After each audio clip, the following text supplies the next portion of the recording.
The highway cub. There were exactly 47 sets of tracks circling the truck. The deputy counted them twice, walking slowly through the snow with a flashlight, his breath coming out in white clouds in the -15-degree air. The tracks were large. Impossibly large. Each print the size of a dinner plate, the four-toed impression clean and deep and deliberate. They circled the cab of the truck in a continuous loop, pressed into snow that had fallen after the storm peaked, which meant whatever made them had been walking that circle for hours. Inside the truck, barely conscious, Jake Morrison had survived the night. The deputy radioed for an ambulance, then stood looking at those tracks for a long time. He had worked search and rescue in the Colorado Rockies for 11 years. He had seen bear tracks, elk tracks, coyote tracks, wolf tracks. He knew mountain lion sign the way a fisherman knows water. And he knew that whatever had been circling Jake Morrison's truck all night had not been following prey, had not been hunting, had not been curious. The tracks were too regular, too deliberate, too precisely repeated. Whatever that animal had been doing in those dark and frozen hours while Jake Morrison's core temperature slowly dropped toward the edge of no return, it had been doing it with purpose. He never filed a full explanation in his report. He wrote large feline tracks, origin unknown, and left it at that, because he was a practical man and there was no practical explanation for what he had seen. But he thought about those tracks for years. And if you asked him, privately after his third beer, he would tell you what he believed. He would tell you that something kept watch over Jake Morrison that night. Something remembered. Something came back. To understand how this is possible, we need to go back to the beginning. We need to drive Highway 50 east of Ely, Nevada, in the dead of night. We need to be there at 2:14 in the morning when Jake Morrison's headlights illuminated something on the centerline that had no business being there. We need to start with the mother. Jake Morrison had been driving long-haul trucks for 19 years. He had covered the Salt Lake to Reno corridor more times than he could count, had driven through Nevada's basin country in every season and every hour, and had seen everything a man can see from the cab of a Kenworth 18-wheeler at speed. He had seen weather that turned the sky green. He had seen a tornado touch down 60 meters off his passenger side without slowing down. He had seen a coyote drag a mule deer across 6 lanes of I-80. He was not, by nature or experience, a man who startled easily. But what his headlights caught at mile marker 247 on Highway 50 at 2:14 in the morning of October 17th made him hit his air brakes so hard the trailer fishtailed 15 feet before the rig shuddered to a halt. A mountain lion. She was lying in the center of the westbound lane, and she was clearly gone. The way she was positioned told him that the unnatural angle of her rear haunches, the stillness that was different from sleep. She had been hit fast and hard and she had not suffered long. But what stopped Jake's heart was not the lion herself. It was the thing sitting next to her. Small enough to fit in a shoebox. Tawny golden in the wash of his high beams, with enormous ears and a stubbed tail and paws that looked comically oversized for its body. The cub was sitting upright on the yellow centerline beside its dead mother, and it was looking directly into his headlights without flinching. Not running. Not crying. Just sitting there, waiting, the way young things wait when they cannot yet understand that the thing they are waiting for is never coming back. Jake sat in his cab for 90 seconds without moving. He watched that tiny shape in the headlights. He did the rational thing first, which was to reach for his phone and look up Nevada Department of Wildlife emergency contact numbers. He found a number. He called it. At 2:16 in the morning, a recording told him his call was important and to leave a message. He looked at the cub. The cub looked at him. The temperature was 38 degrees Fahrenheit and dropping. The highway was empty in both directions as far as he could see. He thought about what would happen if another truck came through before help arrived. He thought about what would happen if no help arrived until morning. He climbed down from the cab. The cub did not run. That was the first thing that surprised him. Jake was a large man, 6 feet 2, 220 pounds, and he moved toward the animal across the asphalt with no particular grace or skill, and the cub watched him come and did not run. It made a sound he would describe later as somewhere between a chirp and a squeak, high and thin and completely at odds with the image of a predator. It was the sound of something very young calling for something that would not answer. Jake Morrison crouched on the centerline of Highway 50 at 2:18 in the morning and looked at that cub at close range and felt something happen inside his chest that he would have difficulty explaining to anyone, before or after. He was 6 weeks old, the vet would later confirm. Maybe 7. His eyes were still the blurred blue-gray of infancy, not yet transitioned to the amber they would become. His ribs showed faintly beneath the spotted coat that cubs are born with, those dark rosettes that fade as they age. He weighed 4 pounds and 11 ounces. Jake took off his flannel jacket, wrapped the cub in it, and put him in the cab. He drove to the next rest area, 13 miles east, pulled over, and sat in his truck for a long time with a mountain lion cub in his lap, trying to understand what he had just committed himself to. He named him Desert before the sun came up. He was not sure why. It just seemed right, a name for a creature born from that vast and empty land, from those alkali flats and dry mountains, from the silence of the Nevada night. If you believe that love doesn't care about species, about convenience, about the rules we make up to keep the wild world separate from our own, then you're in the right place. Subscribe to Feral Soul Stories and join a community that celebrates the extraordinary bonds between humans and animals. Every subscriber helps us keep sharing stories like this one. Hit that button and come along for the ride. The logistics of raising a mountain lion in a truck cab were, to put it charitably, not something any manual covered. Jake was a methodical man. He approached problems the way he approached long routes. Break them into segments, solve each segment, keep moving. The first problem was feeding. He stopped at a 24-hour Walmart in Ely at 4 a.m., walked to the pet section in his socks because he had given his jacket to the cub, and bought every brand of kitten milk replacer they stocked. He Googled mountain lion cub nutrition in the parking lot for 45 minutes. He called his sister Carolyn in Reno, who had raised 4 cats, and she told him what to look for and what to avoid. He bought a small syringe for feeding and a soft blanket and a heating pad set to low. By the time the sun came up over the Nevada desert, Desert was eating. Not enthusiastically at first. The milk replacer was wrong, texturally or taste-wise, and the cub would take a few pulls from the syringe and then turn away, making that same high chirping sound that Jake was already beginning to understand as the vocabulary of his unhappiness. But Jake had the patience of a man who had spent 19 years in the cab of a truck alone, and he had nothing but time and highway. He talked to Desert. That was the thing people found strangest when he told this story later. He just talked the way he would have talked to himself on a long empty stretch of road, narrating the landscape, the weather, the trucks he passed, the towns coming up. Desert would lie curled in the passenger seat, the heating pad beneath the blanket keeping him warm, and listen. Within 2 days, the sound of Jake's voice without the talking was enough to make the cub restless. Jake made his scheduled delivery in Salt Lake City. He called his dispatcher and said he had a personal situation and needed to adjust his next 3 routes to avoid routes longer than 400 miles.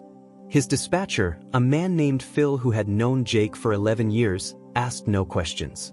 He rerouted him. Jake drove. Desert ate, slept, grew. The problem with mountain lions, as Jake would discover, is that they develop very fast. By 6 weeks, Desert was already showing the instincts of a hunter, pouncing on Jake's boot when it moved, ambushing his hand from beneath the blanket, tracking the movement of passing trucks through the windshield with focused, predatory attention. By 8 weeks, he was a different animal than the creature Jake had found on the highway. Stronger, faster, more confident, and more attached. This was the thing Jake had not anticipated, not fully. He had assumed, in some vague way, that the cub would remain somewhat neutral, somewhat wild, a tenant in his truck rather than a companion. He had been wrong. Mountain lions are not social animals in the way that wolves or elephants are, but they form intense individual bonds, and Desert formed his bond with Jake with the focus of a creature that had exactly one person in the world. He slept on Jake's chest. Not beside him, on him, that warm, significant weight moving with Jake's breathing, adjusting when Jake shifted, pressing harder when Jake lay still. When Jake made his fuel stops and climbed back into the cab after 15 minutes, Desert would be sitting at the edge of the seat watching the door with an intensity that was half reunion and half accusation. When Jake's routes took him through high desert country, through the basin and range landscapes that were Desert's inheritance, The cub would press his nose to the glass and scent the air and make a low sound that Jake could feel in his sternum rather than hear with his ears. At rest stops, Jake would carry Desert out in the flannel jacket, zipped up enough to conceal him, and walk to the far edge of the lot where the pavement ended and the land started. He would set the cub down in the scrub and watch him move through it, the hunting posture arriving naturally, the stalking walk, the absolute stillness before a pounce. Desert caught his first mouse at 9 weeks old, at a rest stop outside Winnemucca. He ate it with an efficiency that reminded Jake there was never any real domesticity in this arrangement, regardless of what it felt like. There were close calls. A way station inspection outside of Wendover where Jake had Desert in the sleeping compartment, the inspectors going through the cab while the cub lay perfectly still and silent beneath a pile of clothing, as if he understood the stakes. A truck stop in Grand Junction where another driver spotted Desert sitting in the passenger seat and came over to Jake with a face full of confused alarm, and Jake said it was a large domestic cat with a straight face, and the driver looked at the 45-pound, spotted, amber-eyed thing sitting in the Kenworth and chose to believe him, because the alternative was too much to process. Jake's sister Carolyn came out to meet him in Sparks one evening and saw Desert for the first time, sitting in Jake's lap with his enormous paws hanging over Jake's knees, and she said, very quietly, "Jake." She said it again, with different emphasis. He said, "I know, Carolyn. I know." By 4 months, Desert weighed 63 pounds and was 42 inches long. He could leap from the floor of the cab to the sleeping compartment shelf without any visible effort. His spots were fading, his coat transitioning toward the tawny uniform gold of an adult. His paws were enormous, each one the size of a coffee mug, the retractable claws leaving visible marks in the rubber flooring when he stretched. Jake began to understand that a decision was coming toward him like a wall. He had known it was coming since the beginning, if he was honest with himself. He had always known. A man raising a mountain lion in a truck cab was not a permanent situation. It was a parenthesis, a bridge, a temporary grace that would have to end. The question was whether he would have the courage to end it the right way, before circumstances forced a worse ending. He drove west one evening through the Ruby Mountains, the sky going orange and pink and then deep purple, Desert on the seat beside him, and Jake thought about what love actually meant. Whether it meant keeping something close because you needed it, or letting something go because it needed the world more than it needed you. He cried on that drive.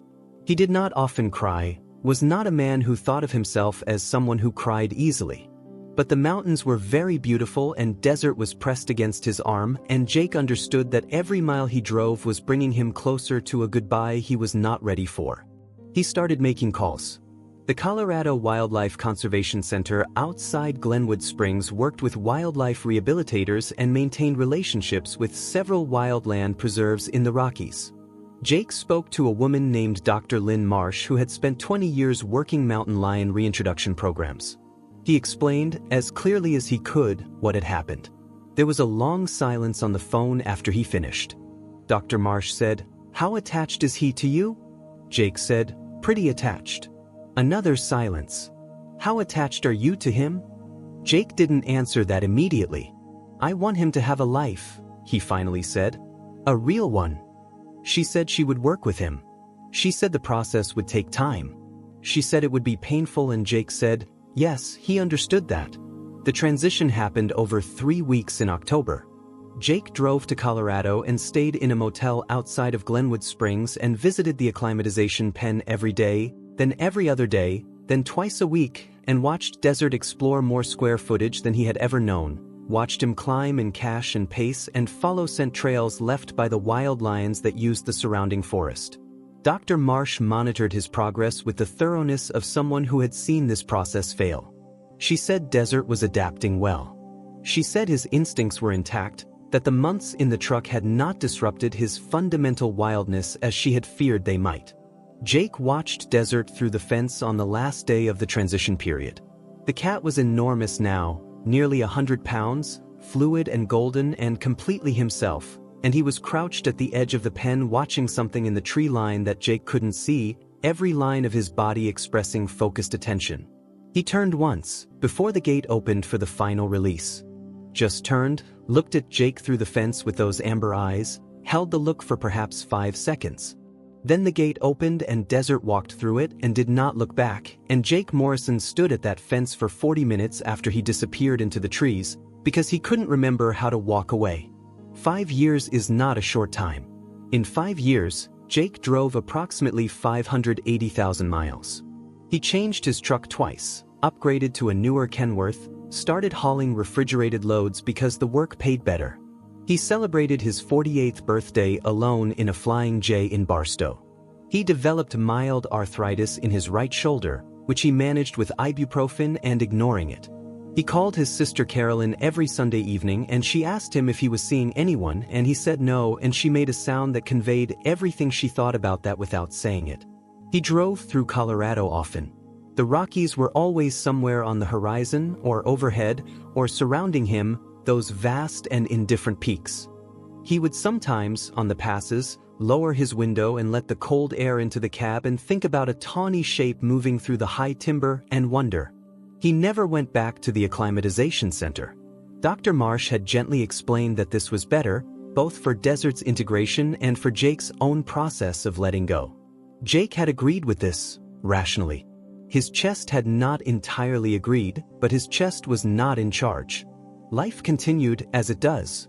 The rhythms of the road, the particular meditative quality of long-haul driving, the way hours blur on a good straight highway and the mind goes somewhere else without quite leaving.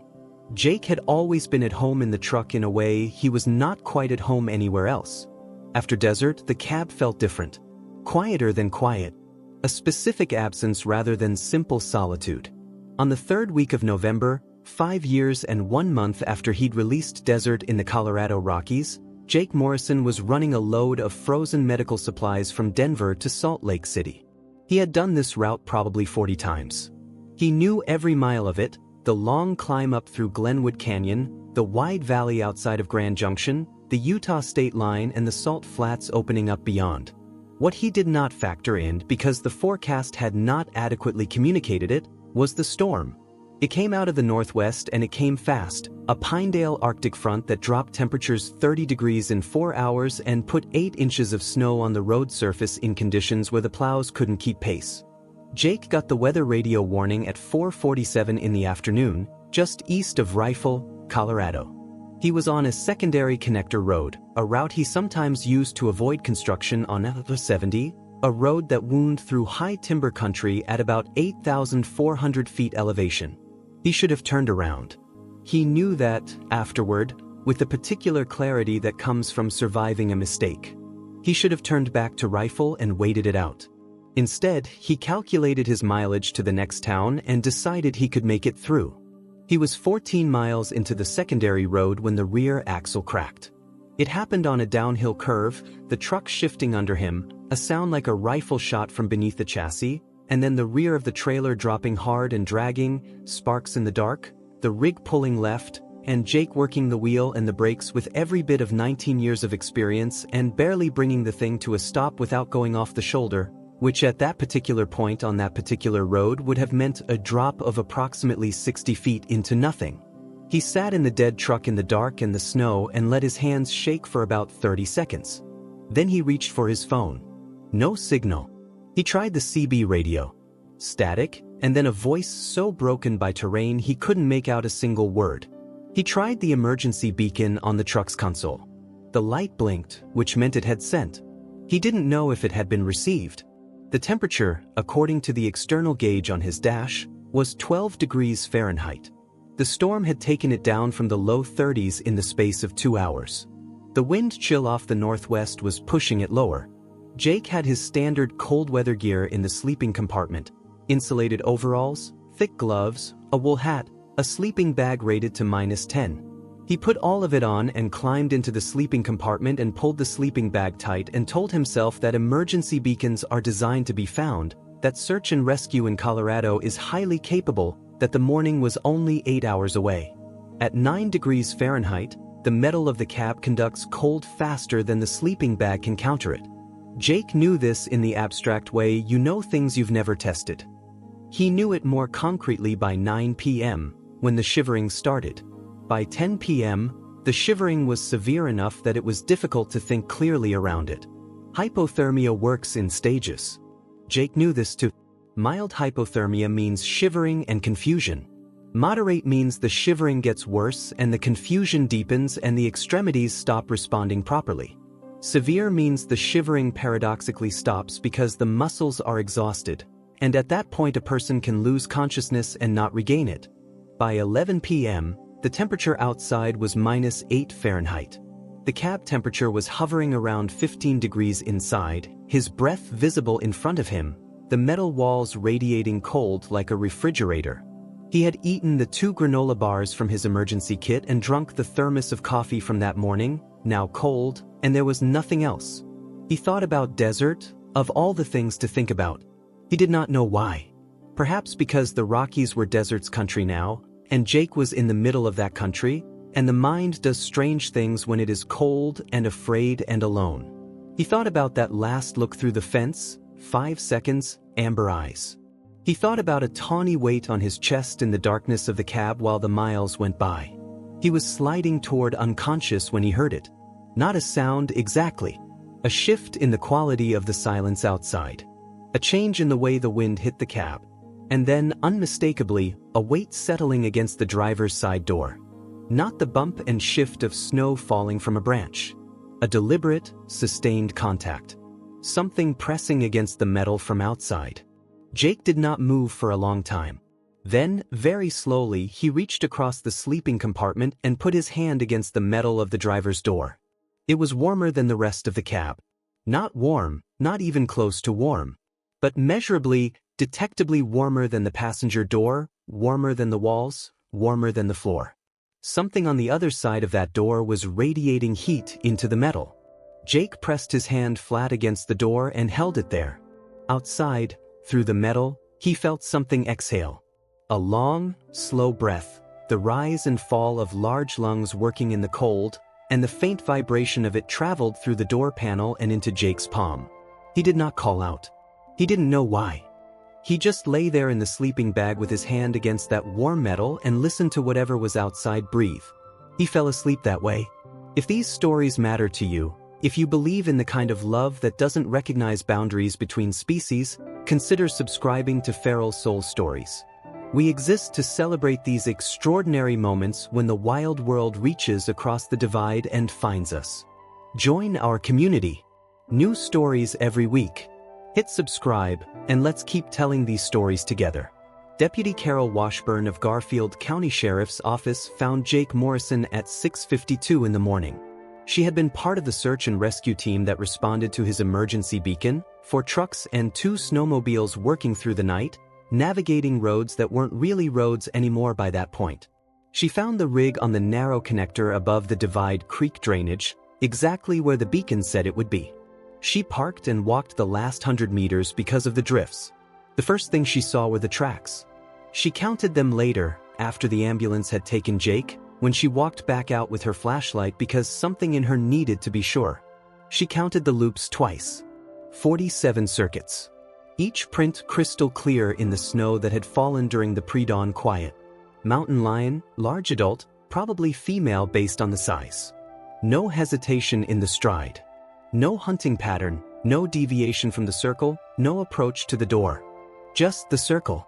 47 times around the truck, and at the driver's door, where the tracks came closest, the impressions were deepest, as if whatever made them had pressed close for warmth. As if it had leaned in. Jake was alive. Severely hypothermic, his core temperature at 92.3 degrees, his fingers and toes borderline frostbitten, but alive in a way that made the ER doctors in Glenwood Springs look at each other with expressions that mixed professional relief and personal bewilderment. The metal on the driver's door was warmer than the rest of the cab, one of them said, after looking at the case notes. Several degrees warmer. The whole side of the cab facing the door. That doesn't make meteorological sense. But it made a different kind of sense if you knew what to look for. Dr. Lynn Marsh, when Jake called her from the hospital 3 days later, was quiet for a long time after he described the tracks. The release site, she said finally. Do you know where it is relative to where your truck broke down? Jake told her the county road, the mile marker, the approximate elevation. Another long silence. Jake, she said carefully, That's her range. A female mountain lion's territory in this terrain is about 60 to 80 square miles. Where you broke down is well within the range she's been using. Jake said nothing. We know this because the Colorado Parks and Wildlife crew has been tracking her for the last 2 years. She's a known individual. Denayed twice in that drainage. The pause. She's healthy. Good weight, good territory, successful hunter. She's done well. Jake was staring at the ceiling of his hospital room. Outside the window, the mountains were white and still. Does she have cubs? He asked. Not currently. She raised a litter 2 years ago. 2 males. They've dispersed now.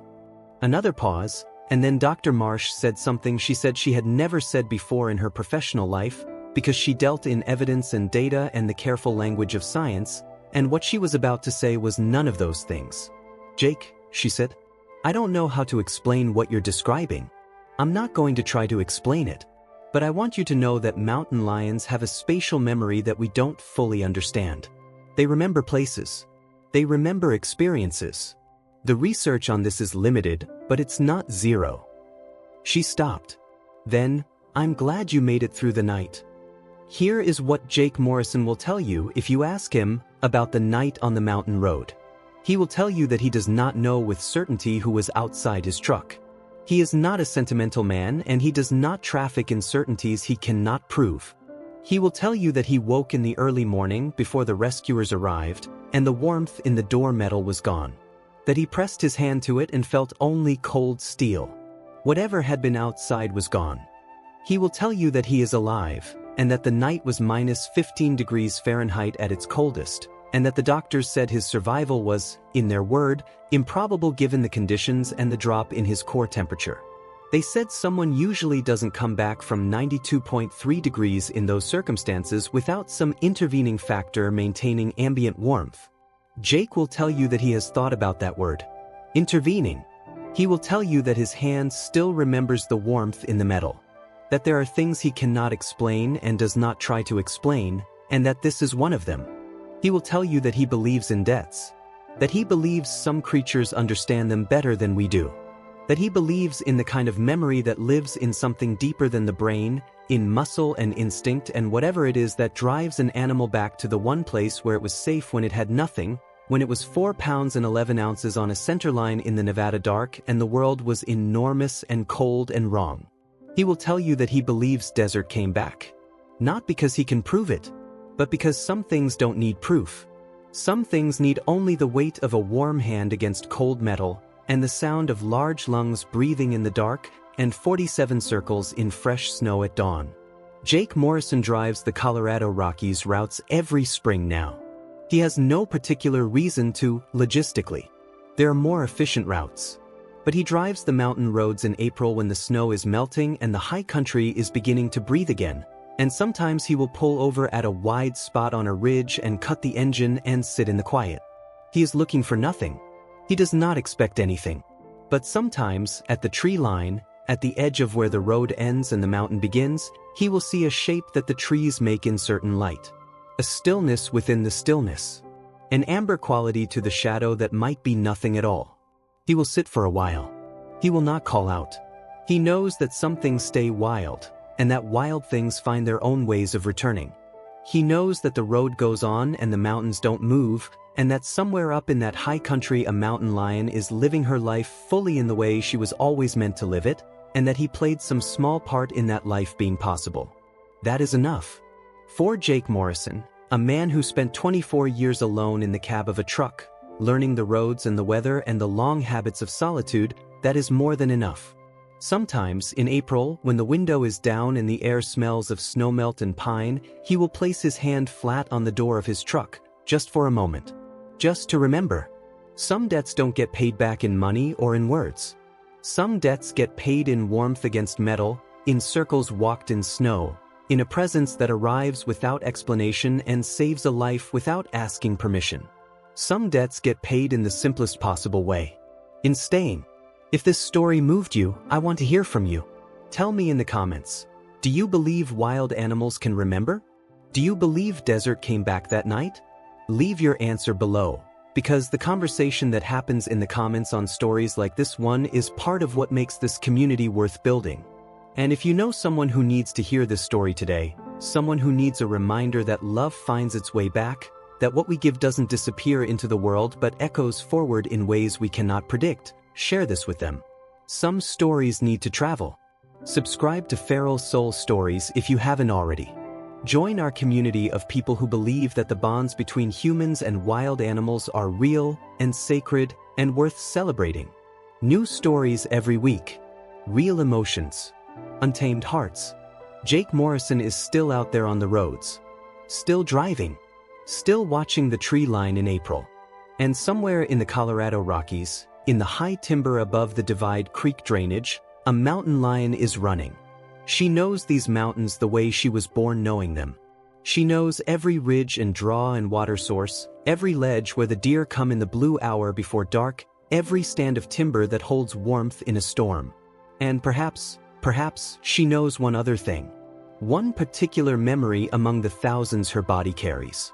A voice in the dark. A warmth in a cold place.